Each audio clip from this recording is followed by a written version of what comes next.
Yeah, it was a spectacular event. It's one of those events, when you think about last time they won it, and I don't, it's not like the 80 Olympics when they beat the Russians. It was a coin flip game, even though it maybe didn't seem that way. But it's one of those games we'll be talking about when we're old. Like this game will be talked about forever. So we got our Chiclets guys here, and in a fact that even Barstool fans don't always know. And I have to go back on ChatGPT, and I have to go back Google. Our guys here, Keith Yandle and Ryan Whitney, you guys have silver medals. That's like a fact, right? You don't? I ain't got shit. So Whitney, you've been in the Olympics. First words. Yeah, that's fine. That's a buzz. You can't swear, by the way. Yeah. And then I thought you did. I thought you had one. Whatever. And then the funniest question I get asked when I'm explaining, they're like, "Oh, so Biz played for Team Canada?" I'm like, "No, he did. He did for non-Olympics, but he played like international representing Team Canada." Biz, can you talk? He's muted. You're muted, busy boy. These people. This could be on purpose, though, to not have to address. Well, I will say, I'll let you guys talk about it because you're the hockey guys in Team USA, the program. Biz is the worst Canadian ever to like make fun of because he's just like, good game, boys. Like, yeah, you got us. Like, he's the worst. So with that, I think originally, like, what do you say to a guy who just is like, yeah, you beat us? So that stinks. There's a lot of Canadians out there not being as gracious as Biz right now. But I'll start with you, Whit. You got a silver medal. You played in the Olympics. What's your takeaway? I know you've been talking about it a lot. Yeah, just so happy. Like the greatest sporting event that I can ever remember in my life watching, and all the Boston titles we got. But this one was it was 46 years. And we could never beat Canada in the big one. We'd beat them in the round robin. And when it came down to the gold medal, they would get us. And I was a part of 2010. And it makes me sick to think back. And Sidney Crosby scores the golden goal. Now, him not playing, big storyline. I wanted him playing. I wanted to beat them with their best, but I wasn't complaining. And then to finally do it, and to do it the way in 2010, Ryan Miller stood on his head, our goalie. You couldn't score on him, and finally Crosby beat him. But Hellebuck was the same thing. I'm like, they got to do it for this guy. This is the greatest goaltending performance of all time, and they did it. And for me, as a former member of USA Hockey and played on the national team, I just am so excited and proud of what this is going to do for hockey in the States, because I'm telling you, a lot of these guys grew up watching Patrick Kane, and the players before them, grew up watching Keith Tkachuk and all these legends. And I think in 20 years, the amount of hockey players that are going to come out of this to just make our program and USA Hockey even better and better is going to be just something that we'll never forget. I don't agree with that part of it. I mean, I think everyone plays hockey already. It's a big sport. Oh no, I think they're showing. That's the dumbest thing you've ever said. Why? You don't think it's going to grow? I think it's already a pretty big sport for who plays it. Like the white middle class kids. What? Like who else? Tons of people play hockey. How much room is there to grow hockey in the United States? I think that they just hit the first time. I'm on your side, so I don't want to do a fight. I think hockey is the fourth. I just kids who weren't going to play hockey are now going to play hockey. 100%. Yeah, I think there's going to be a lot of signups and kids that are inspired by that moment, and also the fact that I don't know, man. Like you look at some of these other sports and how guys are shipping in, like the NBA, where. Look at that picture of Jack Hughes, man, bleeding, lost his tooth at the end, and I don't know. I just think it's an inspiring photo where a lot of young kids are going to come up, just like when Keith Tkachuk and Bill Guerin were playing at the World Cup of Hockey, how they inspired the generation who just won it now. So it would be very short-sighted of me not to think that this is going to catapult hockey in the United States. And well, you want it to, Biz. You're a grow the game guy. Isn't that a good thing if it grows in the United States for Canada? Yeah, and also for me, like being Canadian, like we've had our moments too, man. So it's time that I step aside and let Yans and Whit and the rest of the Americans have theirs as well. And I mean, it's great to see the game grow. That's, I mean, I'm Canadian through and through, and I'll support my country till I die. But I have spent a lot of my adulthood in the United States, and to see what they've done with the United States program, and I mean, Whit came through it, and obviously Yans to a certain degree have. It's really cool to what you guys have done in order to. I mean, we always use the quote, "Iron sharpens iron," and your best on best have definitely gotten a lot better, and you guys are just on par with Canada now. And So that that's picture, a different take. That's a different take, Biz, because Nathan McKinnon after the game, basically it says, we were way better than them in so many words. well, and then Dave, that was a little out of context. You're a context guy because Okay. I saw that as well, and I was like, is he serious? He missed a wide open net. yeah, Now, that's what I thought. okay, the full quote was, "It's been close for a while. They're an amazing, skilled group of players.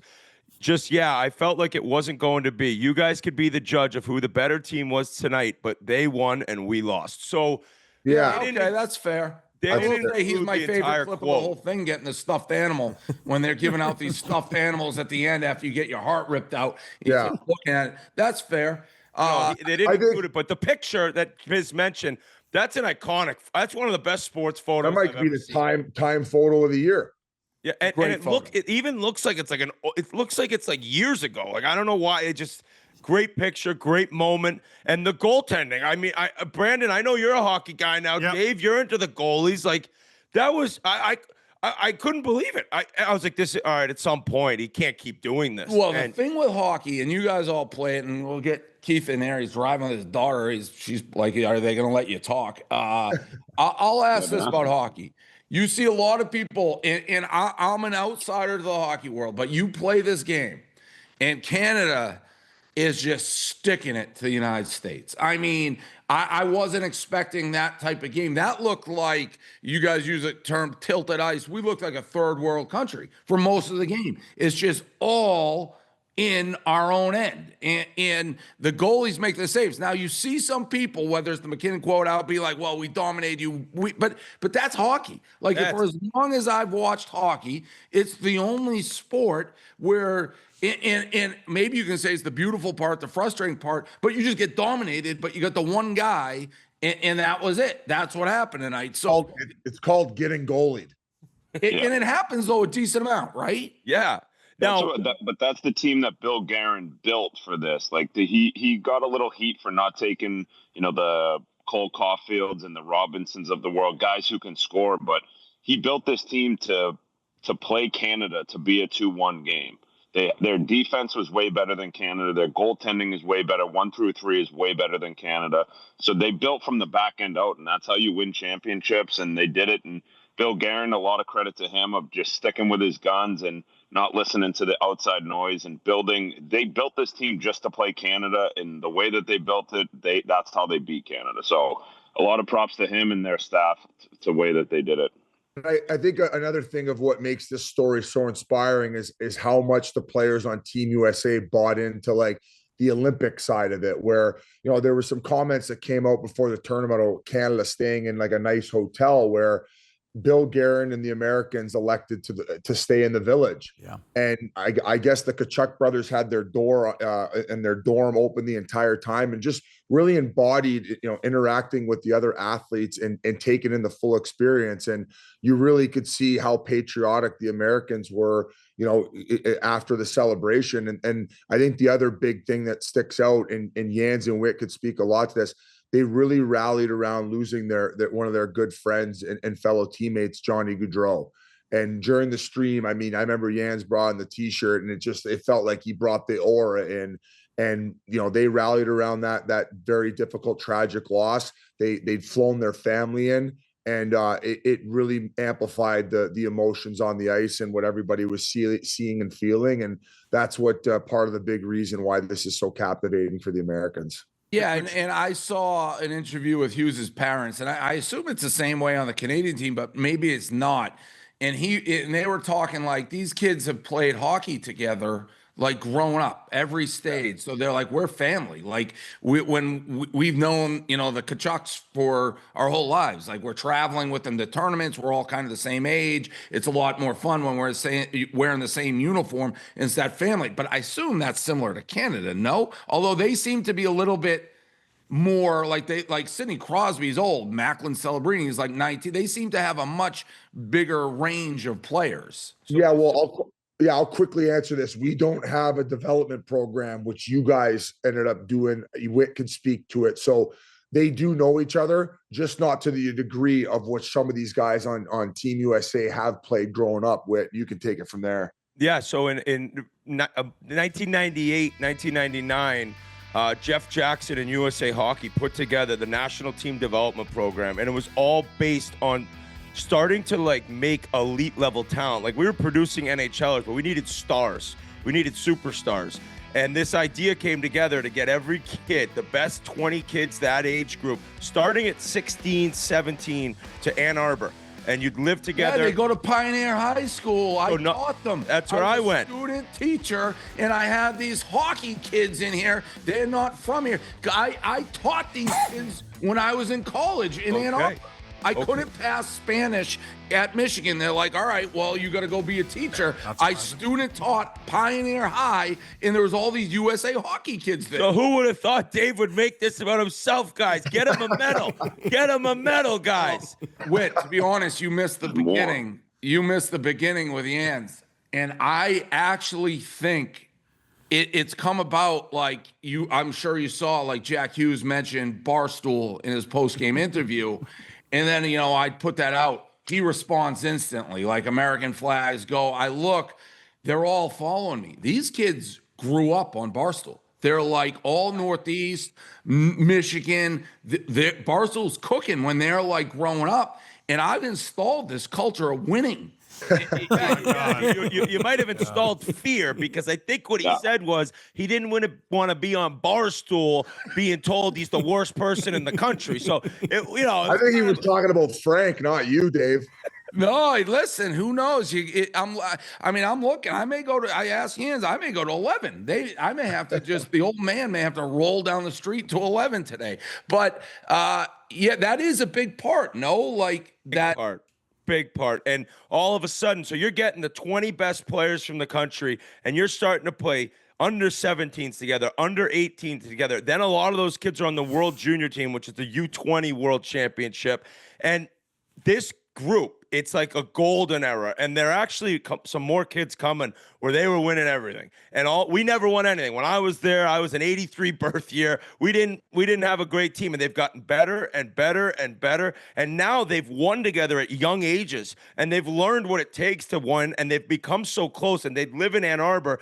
You know, they'd have their parents, one group of parents, or one parent would come out 2 weeks later, the other kid's parent would come out, and they were able to just kind of figure out how to become pros at a young age. And the national team was the main thing behind it. And the best part for me is like with the Gaudreau situation, Johnny came before a lot of these guys. Like he would have been a little bit older, and he was unbelievable. He came into the NHL as a smaller guy, and some of these guys are undersized. Jack Hughes isn't huge. I'm sure he looked up to Johnny Gaudreau, and the moment was just so big and special for every American. But then when they bring out the jersey and Dylan Larkin and Zach Werenski go get his son and daughter, you know, that's when it's like, even if you're not watching hockey, it was tough to not get emotional and to see his parents. And Biz said it, they just had this aura around this team, and they've been thinking about these games for so long. And losing last year in the Four Nations, it almost was like, boys, like, we're there. We beat them once. We lost in overtime. Like, we can beat these guys. And it took a goaltending performance for the ages, but they did it. And the way that USA Hockey has grown through the national program is something that this is exactly what Jeff Jackson had in mind when this began. Go ahead. Sorry.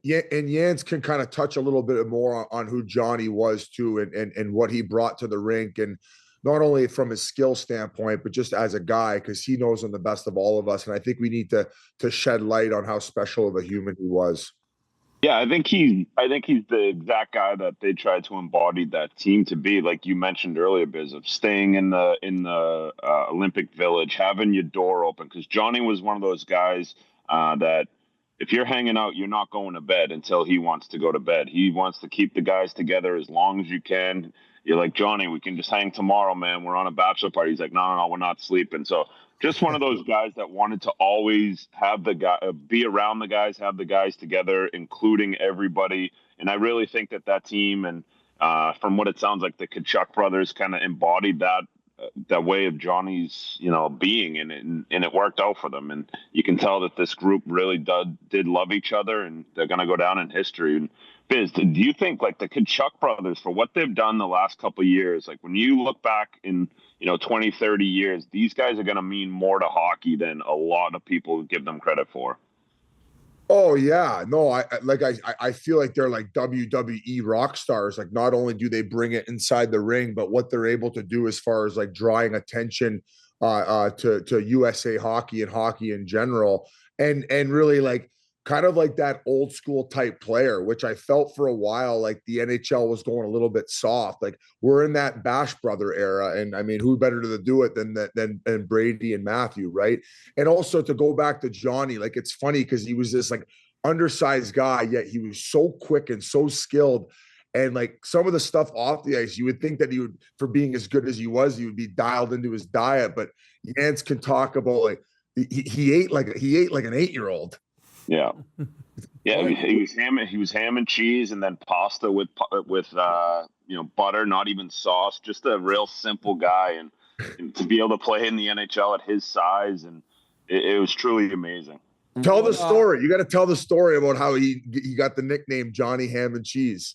Oh, so we were getting sushi at Ichiro in Milton, and Johnny was like, "Oh, I've never had sushi," and we were like, "Just try it." He said, "No chance. I don't do fish." So he walked across the street, grabbed a ham and cheese sandwich from Milton House of Pizza, and then walked back over and ate the ham and cheese sandwich in the sushi place. If you love that, great story.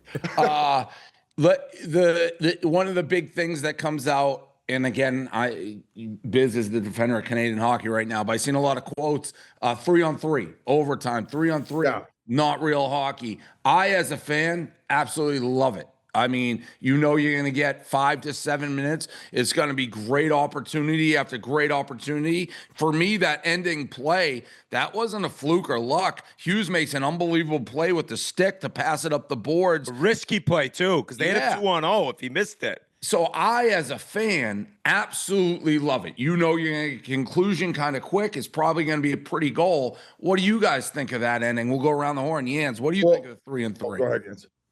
I said it before the game even started. If your team wins, you're going to love it. If your team loses, you're going to hate it. So I absolutely love it. I hope they do it till the USA loses. I know the Canadians are complaining and not happy about it, but I absolutely loved it. Me too. Biz? So I'll just say this, like, for all the online Canadians that aren't giving USA their props, like, ugly. I don't side with those people. You know what I'm saying? Like, it's 3-on-3 is how it was coming in. And do any of us want to see it end like that? No, but hey, it's about the fans and it's to structure the tournament. So, hey, and if anything, I think most of us would agree that Canada should have had the advantage on 3-on-3. And they had their best 3 players on the ice. Cale Makar, I think Nathan McKinnon and also McDavid were on the ice. And one, they alluded to it. I think it was Whit earlier about how good, or maybe it was Jans, about how good the back end was and how deep they were. Well, you had Quinn Hughes who was able to make all these electric plays offensively. Well, Zach Werenski is a very underappreciated guy in our league. And if you watch even before that play where Jack Hughes has the 50-50 battle with Cale Makar, is Werenski kind of makes this move up the wall and one-hands it to try to get it to him. So it was a sequence of events that ended up leading to it. And then Jack obviously makes that play to get it past Cale Makar, fastest defenseman on the planet. And then Werenski ends up continuing to go down the ice, and then he outmuscles McKinnon in order to slide that back over to Jack, and then catching them on a lazy back check. So it was just an amazing play, and I agree. I think it's like electrifying watching guys go 3-on-3, and you know that it's going to end quick. So no complaints here, and that's kind of the setup of the tournament. I would like to see them moving forward go back to 5-on-5. And Whit, would you agree with? I don't think any of us want to see it end in like. Yeah, I love it.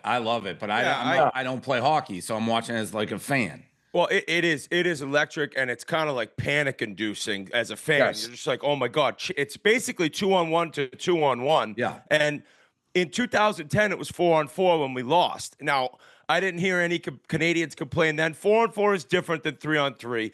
But man, Canada won an overtime game at 3-on-3 in this tournament, and I didn't hear any complaints out of the Canadians then. Well, it was 3-on-3, so it doesn't really, we don't really want to take credit for this one. It's like, boys, as Biz said, you had McDavid, McCarr, and McKinnon, and you lost. Okay, that was the tournament. Yes, I would rather 5-on-5. There is a reason that the Stanley Cup playoffs and the Stanley Cup finals, it's 5-on-5 until somebody scores. I love the fact that the Olympics said there was no shootout either way. They were going to play 3-on-3 as long as it took. It never takes that long. But for me to see, like Canadian coaches and fans, like, yeah, it's 3-on-3. Like, take your gimmick title. It's like, boys, this is the tournament here, guys. You could have practiced it going in. The reason I like it, and again, this is, you guys are all players of the game. I watch the game, but when it's 5-on-5, I feel like 90% of the time it's off a skate. It's some fluke weird goal, where it tends to be more of a skill goal, which I'm in on the skill goal. Conor McDavid, like MVP of the tournament, which I thought was ridiculous. That's like, crazy. I think they should have gave it to Hellebuck. 100%. I bet you he doesn't even want it. No, 100%. What's he going to do? All my Super Bowl gear that I have, you don't wear it out. Like, that's a bad memory now. It's a bad memory for McDavid. Like, what are you going to, here's my MVP of what I've lost. He won the MVP of the playoffs, the Conn Smythe, when they lost to Florida, too. So this guy's won nothing, right? He won 4 nations. Right, but he's never, at what point, he's universally agreed by hockey people, the best player on earth. But don't you, okay, what, Biz? Oh, no, I was going to just let them know I would answer it. I would, like, jump in there. Yeah, at what point does this just start mounting on him? Well, I think already. I think after this it will, because you go back to Game 7 in the first of the back-to-back against Florida. He didn't have any points. They put him in a vice. Game 6 as well on the closeout game last year, no points. Put him in the Anaconda chokehold. 4 Nations was obviously like a boost for him to like gain a little confidence in these best on best big moment situations. And then for him to listen, he played a great game. He was all over the place. He was helping set up grade A's. But at the end of the day, if you're revered as the best player in the world, and you have, those 3 games to look at where they're closeout games and you need your best player the most, to have no points in those and be -3 and not be a factor on the score sheet, it's just hard not to like, shed a little bit of light on it and a little bit of attention. So this is like one of those things where I believe in the horse though. Like he's going to leave that and it's going to crush him, but it's going to motivate him to continue to get up every day, work harder in order to get better, to eventually either host Lord Stanley and or win a gold medal. So I can't fault him in what he brings effort wise and his passion for the game, because he's the guy who's driving the needle to make everybody better. But when it comes down to, looking at one of the best ever, he's going to have to definitely add some stuff to his resume to be considered in that conversation. And he has a direct parallel in Matthew Tkachuk, it's not just that you can't win, you're losing theoretically to the same guy over and over and over. And I know what I would do if I'm a Kentucky. Like, well, your guy's great, but we beat him every time. I don't know. Brandon wants to drop that quote. Go ahead. Always a bridesmaid, never a bride, eh, Biz? It's a legendary quote, and Matthew Tkachuk is one of the best shit talkers in the league, right? And maybe even sometimes where he doesn't impact the score sheet, he does a good job of putting the mental torpedoes in his opponent's mind. So obviously very, very difficult. And maybe as he continues to progress and tries to grow, maybe one thing he could take away or learn from this is maybe a little bit of a lighter hearted approach, because I feel like the Tkachuks, like they're enjoying every minute of it and being in the moment. And I feel like that definitely rubs off on their teammates. Yans and Whit, would you kind of agree that they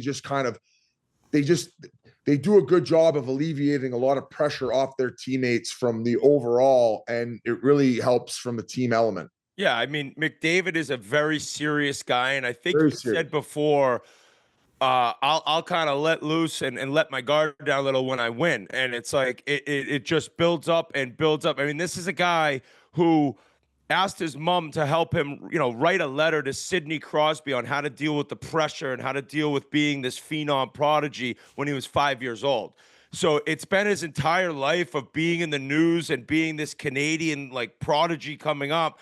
And to not win, it's eating at him. Like, that's all he cares about. He can win all the MVPs and all the scoring titles and all this stuff.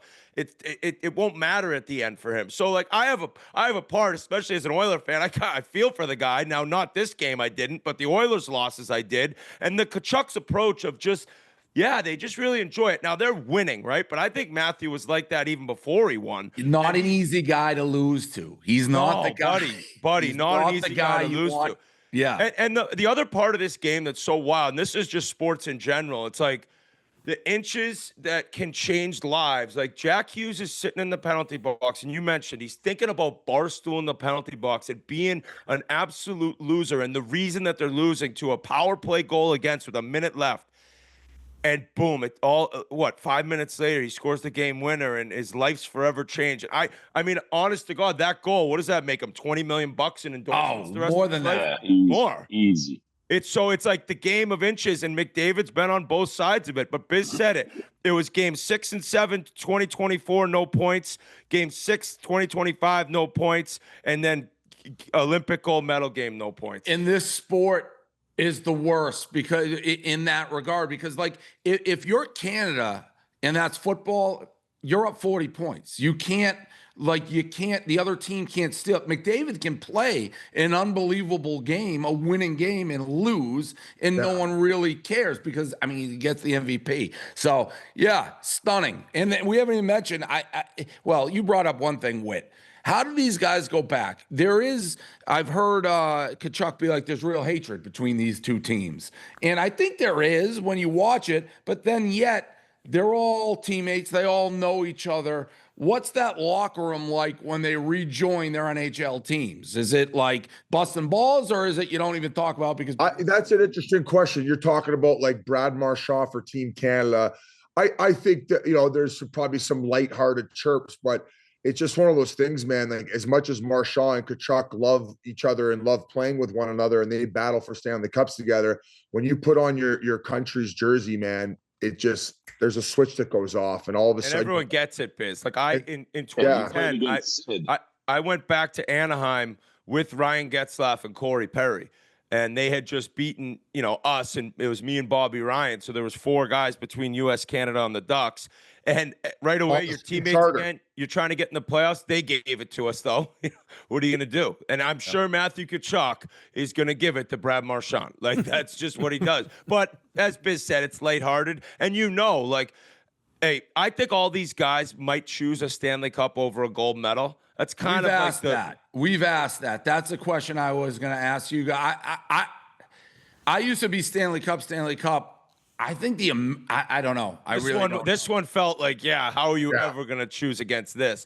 But when you get back to an NHL locker room, there is one goal there, and it's like, I respect you spearing me in that game because I would have done the same to you. Like, that's how much it means to wear your country's jersey.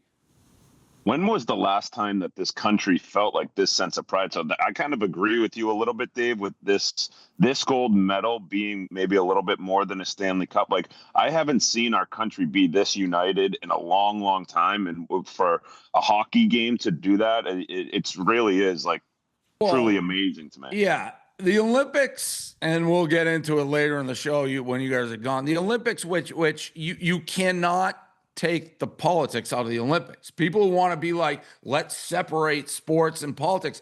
That's what the Olympics is. Anybody USA Hockey did, I think. What's that? USA Hockey kind of did. No, They thanked all the first talking to Trump after the game. Yeah, no, okay.